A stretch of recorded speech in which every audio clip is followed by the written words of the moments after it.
This is the new Kirkland Signature V2 golf ball, and it's only £15 a dozen. It's got a urethane cover and it's 3-piece. So what's wrong with it? Let's find out. And to see if there is anything wrong with it, and if there is anything about its performance that isn't ideal, we're going to put it up against the Pro V1, sort of the industry-leading performance golf ball, to see if there's any real difference between the two. I'm going to start with the wedge, then I'm going to hit a 7-iron, and then I'm going to finish up with driver and see if there's any difference between these two golf balls. And if there is, what are the differences? First up, Pro V1.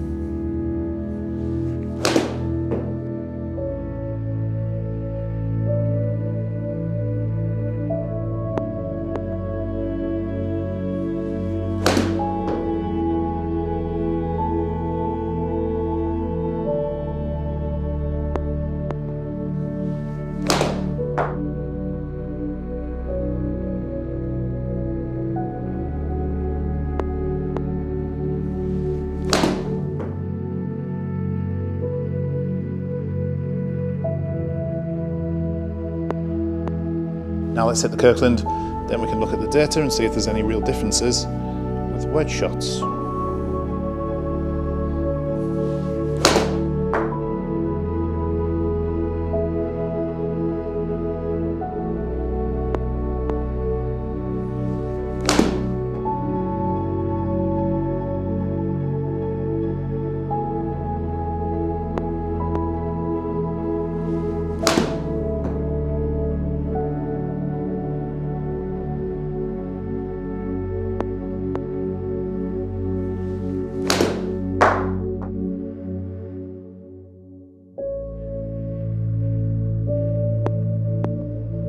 Right, let's take a look at the numbers with the wedges with the Pro V1 and the Kirkland Signature.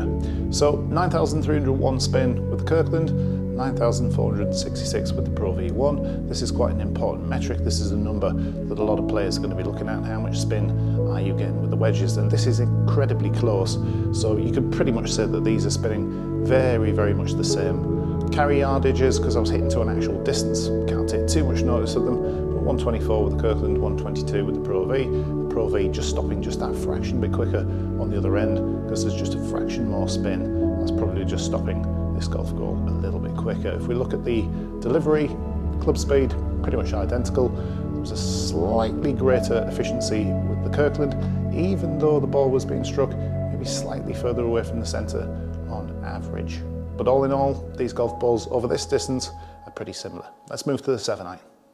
So as before, we'll start with the Pro V1 with the 7-iron. Got 169 yards into this pin. Let's see if there's any discrepancy at this yardage.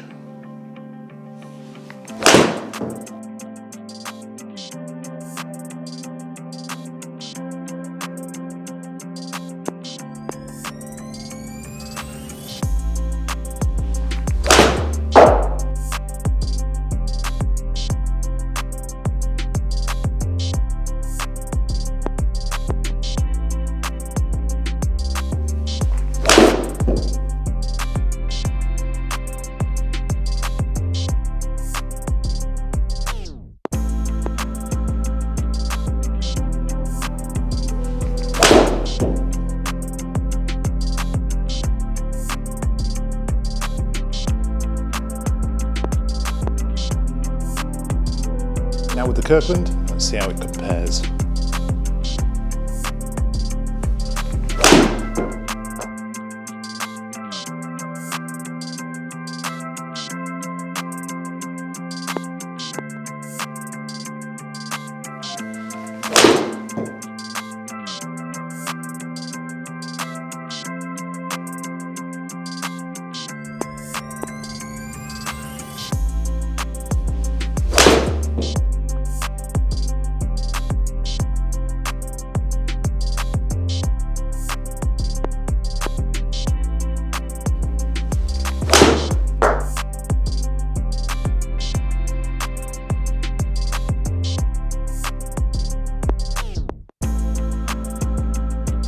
Taking a look at these numbers with the 7-iron, the Kirkland, there's a little bit more ball speed there, nearly 2 miles an hour more ball speed. Now let's quickly look at the club data. Was I actually delivering any more speed? I was, for some reason. Now that's not obviously the golf ball doing that, that's me, so I'm introducing more speed with the Kirkland 7-iron. subsequently you're getting a little bit more ball speed, so we've just got to factor that in.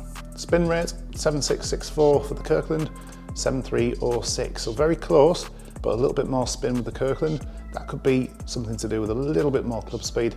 That'll just juice this number up a fraction.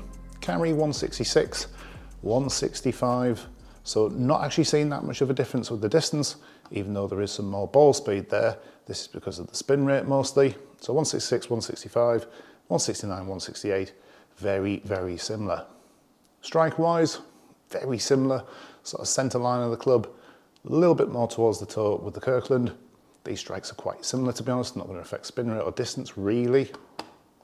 So yeah, from this distance, very, very similar again. Now for the big boy. Let's see if there's any difference between these two balls with the big stick. First up again, Pro V1.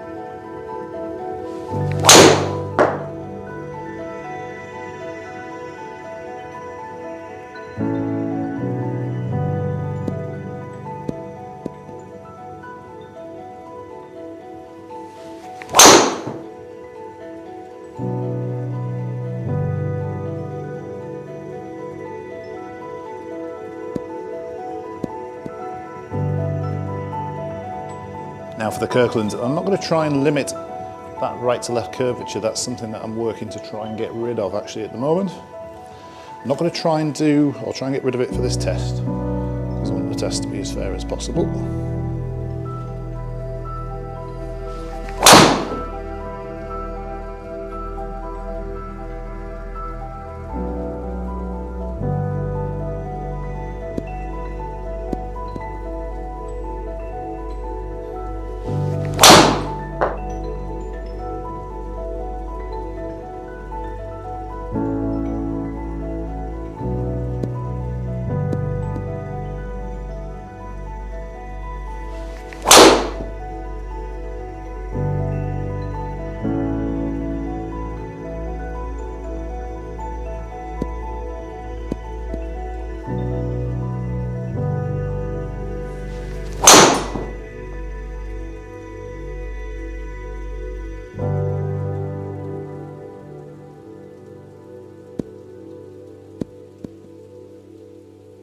Okay, the all-important numbers. Ball speed, 159.4, 160.4. So a mile an hour difference there between the Pro V1 and the Kirkland.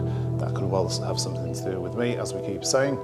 Backspin, 3,114 with the Kirkland, 2,723 with the Pro V1. Again, this is subjective to strike, so let's check the strike data. Kirkland's impact was a little bit higher up towards the toe, which would generally reduce spin, so we can't really blame that spin on the strike. So that spin rate for me, just a little bit high, so I'd expect it to sacrifice carry yardage. So 266 instead of 269 with the Pro V, 284, 289 total with the Pro V. So Pro V going that little bit further, primarily because of the spin rate. Back into the club data again, let's look and see what I was delivering. I was actually delivering a little bit more speed with the Kirkland as well, 115 miles an hour club speed, instead of like 114 with the Pro V1. So we can say within some degree of certainty that the Pro V just goes that little bit further with the driver, primarily because of spin rate. So to conclude, this ball is a fantastic ball for the price at £15 a dozen. It really is exceptional for that money. It really does stand up to the Pro V1 with wedges and kind of the irons, but once you get into the woods, just feel as though this ball maybe spins a little bit too much. I have done other testing other than this test in the video, and I have found that to be quite consistent. There is a little bit too much spin with the driver for me with this particular ball, and it's just sacrificing me those couple of yards. So it's not a great deal. It's probably something that you wouldn't really notice on the golf course. And there'll be people down that lens that want to know what the feel is like. I couldn't differentiate between this and the Pro V, to be honest. If anything, if I had to be pushed, I'd say that the Kirkland maybe just felt just that fraction bit softer with the wedges and the irons. That might be something that sways your buying decisions. As usual, if you enjoyed the video, please give it a thumbs up, subscribe to the channel.